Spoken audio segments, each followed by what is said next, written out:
But I sat there, looked at all the books I bought, and remembered all the hopes I had in waiting for them to arrive, and all the trips that I drove out to Columbia, Maryland, to the Traders Library, which was I'm not even sure if it's even a place anymore. I'm not sure if it even exists. Now that I'm thinking about it, when I'm done here, I'm going to have to Google it and see if the Traders Library still exists. But I used to go out there every week, and I'd buy something. I paid $50 a week, room and board at my aunt and uncle's house. Same uncle that inspired me to get into trading when I was 14 and 15 years old, but it wasn't interested because I was into martial arts, and that's all I cared about then. Just like anybody else, like kids, they ain't gonna listen to you, even though you have the right instructions and guidance. You don't want to listen. And just like many of you, you're like my children. Some of you are probably older than me, but you still act like a child. You don't listen to good advice. And some of you act like that I had no adversities, like it was just too easy for me. It was unfair. Everything worked out for me. You have no idea the darkest corners of where I was and where I came from. I didn't have the courage to do what I said I was going to do when I got on that bridge. But something inspired me to go home and stop thinking about that. And when I got home that evening, I pulled out the price charts, which was a weekly service that was I got it for the financials and the agricultural markets. And it was ran by Nick Van Nice. He's the guy that as a hidden divergence or trend following divergence in stochastics. He's the guy that codified that. George Lane didn't do that, and nobody else ever did either. And me and Larry Williams are the only ones that ever give that guy credit for that. But he had a service that, as a commodity trader, we updated our charts by hand. And I pulled out the charts. I was looking at them, and it just looked like Greek to me. Like I was disconnecting. Like I wasn't interested in it anymore. For the first time, I looked at these things and said, I don't know what I'm doing. Like I can't see what it is that I'm supposed to see. And I just basically at my wit's end, I said, God, I never really invited you into this. But I feel broken. I feel like I have no worth. And I don't want to be here.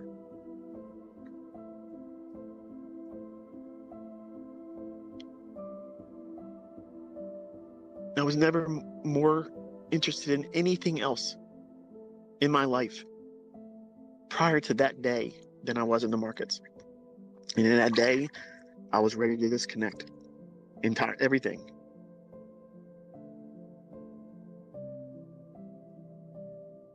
And I just laid it on the line. I said, I know you exist. I know you've been with me, and I know I'm here because of you. But why? Like, what do I have to show for it?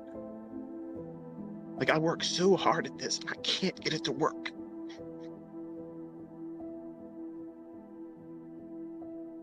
So I said, I'm going to ask you something. And you know my heart right now, and I mean it.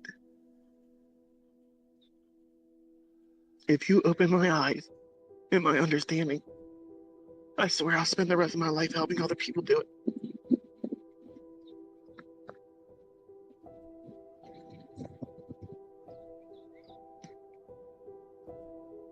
I closed the charts, and I laid there. I cried until I went to sleep. It wasn't until that weekend I grabbed the charts again. I started looking through them.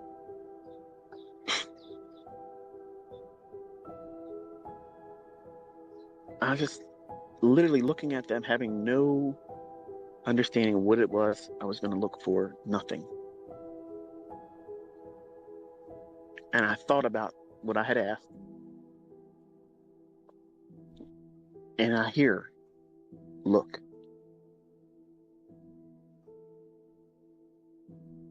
I'm looking around the room.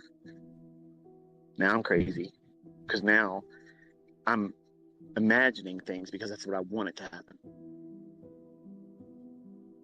I'm looking at the market, looking at the chart. I don't know what I'm looking at. Like, why would it go up from there? Mind you, I'm only looking at longs. I was afraid of going short. I didn't understand selling something I don't have. And I would look at these rallies and these points of inception where the market starts to go up, and it was like, it's like reading a foreign language you've never learned before. It's like, what am I looking at? Like, what do I know by looking at that? Look at that. My attention would go to somewhere else on the chart. And I already know that some of you are thinking, this isn't happening. I don't care. I'm not monetizing this. I'm not preaching to you. But some of you want to know. I'm not ashamed of it. I'm undeserving. I think the only reason why he let me see these things is because I asked that I would be gifted so that way I could service. I serve with this information. Because to be honest with you, listen, prior to that day, if it would have been given to me, I would have selfishly kept it. You never would have learned any of this. And I would be an egotistical maniac, living a life that would just be about me. And I believe because he knew my heart, I was broken. And that's what he has to do sometimes. He lets people get to that point because nobody reaches out to him until they're hurting. Think about it. If you've ever asked God of anything, you didn't ask God of anything because you were at the height of anything that you found success in. And how often do you invite him in to thank him for allowing you to get there? If God exists, he wouldn't allow suffering. He has to do it because we're stubborn. I was. He put this in me as a young man. And then when I tried to do it my way, I couldn't do it. And when I changed my perspective into, I want to be rich by the time I'm 40, to, I want to learn how to do this well. And if you gift me with it, I will spend my life serving others with it.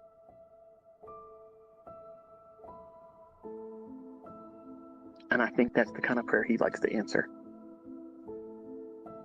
I'm not claiming to know how he thinks, but that's the only thing that makes sense to me. And then when I would study, I would be by myself. No radio, no television, nobody coming in to disturb me. That still quiet voice. Look here. Look here. I would ask questions that would rise up in me without even saying it vocally. And it would be, my eye would go here and the same voice would be, look here. It's the same voice that said, pull the door in front of you.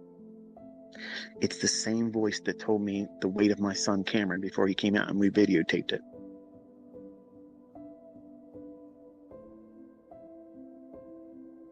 I could sit here and tell you dozens of things where outside of trading, outside of money, he's intervened. Everything I told everyone in 2016 that we all watched and endured, like,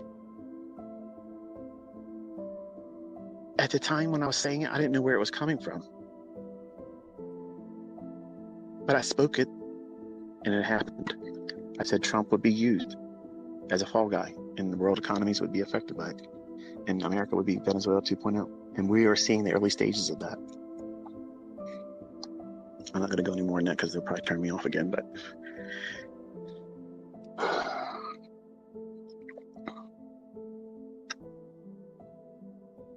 you might call it a visit.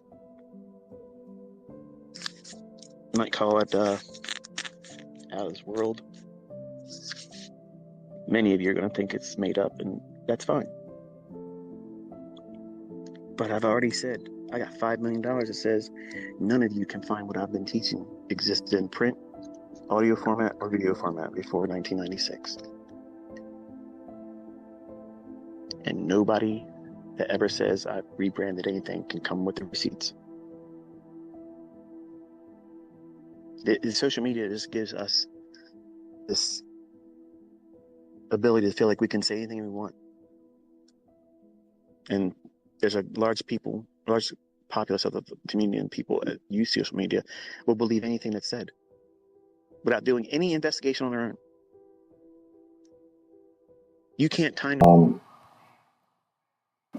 Make sure you guys like, comment, and subscribe. Peace.